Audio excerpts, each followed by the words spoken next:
Saudara-saudariku yang dikasihi dan mengasihi Tuhan Yesus, pada hari ini Kamis 15 Desember 2022, hari biasa pekan ketiga Advent, menurut sabda kita dari Injil Suci menurut Lukas, bab 7 ayat 24 sampai 30. Mari kita siapkan hati kita untuk mendengarkan sabdanya.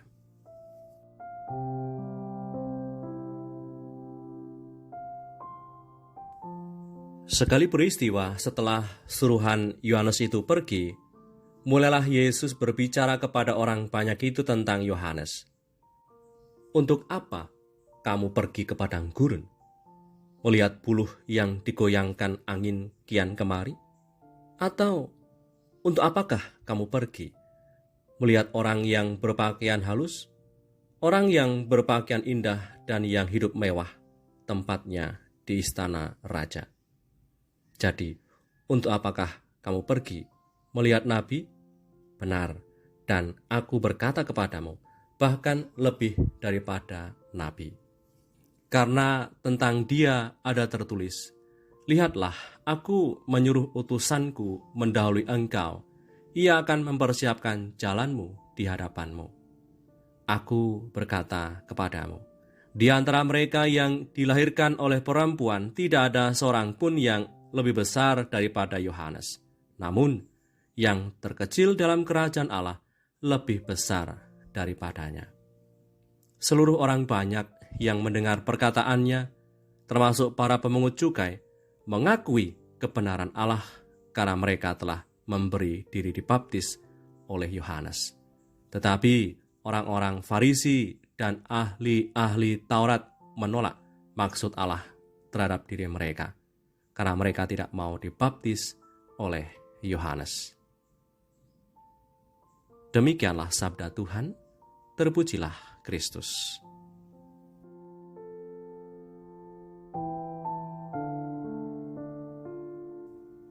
Saudara-saudariku yang terberkati, Tuhan menggunakan ragam macam cara supaya kita mau bertobat dan memilih hidup di dalam Dia. Kadang-kadang, seperti dalam kitab Nabi Yesaya, sabda Allah terdengar dengan nada kasih yang hangat dan lembut.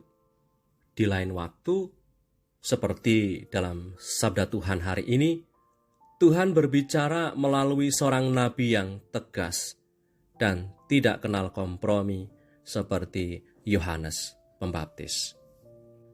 Jika kita ingin menemukan Tuhan, kita harus membiarkan diri kita ditemukan olehnya. Dengan iman, kita menyadari bahwa Allah berbicara dengan cara yang sesuai dengan kebutuhan dan kepribadian kita, kadang dengan keras, kadang dengan kelembutan.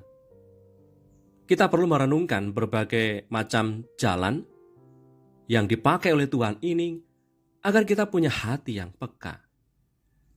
Tuhan dapat datang kepada kita dengan cara yang lembut dan penuh kasih. Tuhan mendekati dan membentuk kita dengan cara apapun yang menurut penilaian Tuhan itu terbaik untuk kita. Saudari-saudaraku yang terberkati, semoga kita punya hati yang peka menanggap dan menangkap sapaan Tuhan itu. Sapaan Tuhan bisa saja melalui ragam kebutuhan sesama yang kita tergerak berbuat sesuatu untuknya. Sapaan Tuhan bisa berupa teguran sesama yang melihat hal yang kurang dari kita.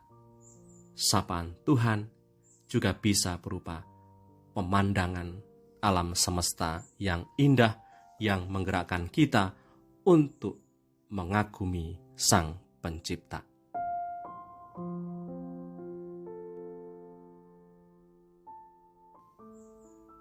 Marilah berdoa. Dalam nama Bapa dan Putra dan Roh Kudus. Amin. Allah Bapa Maha Setia, Engkau selalu menaungi kami dengan kuasa Roh Kudus-Mu. Semoga daya Roh-Mu memampukan kami untuk menyingkirkan dari hati kami segala keinginan tidak teratur dan kebiasaan yang tidak perlu, agar bisa menyediakan ruang luas bagi hadirnya Tuhan Yesus dalam hati kami.